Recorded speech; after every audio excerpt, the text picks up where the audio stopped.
একদিন রাতের বেলা নবীজি সাল্লাল্লাহু আলাইহি সাল্লাম আরবের এক গলি দিয়ে যাচ্ছিলেন।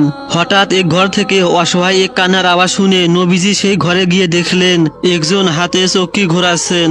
নবীজি সাল্লাল্লাহু আলাইহি সাল্লাম তাকে জিজ্ঞাসা করলেন, কি হলো তোমার, কান্না করছো কেন? উত্তরে তিনি বললেন, আমি মক্কার সর্দার উমাইয়ার ক্রয় করা গোলাম। অনেক যন্ত্রণায় আছি আমি, সারাদিন মাঠে ছাগল আর দুম্বা চড়াই, আর রাতে সে আমাকে দিয়ে গম থেকে আটা তৈরি করায়, ভালো করে খেতে ও ঘুমাতে দেয় না।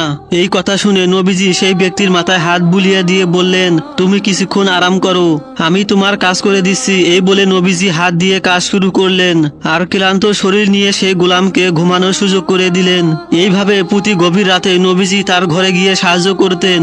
একদিন সেই গোলাম বলে, সাবধানে থাকিয়েন, এখানে নাকি এক মুহাম্মদ আছে, তার থেকে দূরে থাকবেন। সে নাকি অনেক বড় জাদুকর, তার কাছে যে একবার যায় সে নাকি ফেরত আসতে পারে না, ওর ধর্ম গ্রহণ করে নেয়। এমন কথা শুনে দয়াল নবীজি মুচকি হাসলেন। গোলাম বলে, আপনি হাসছেন কেন?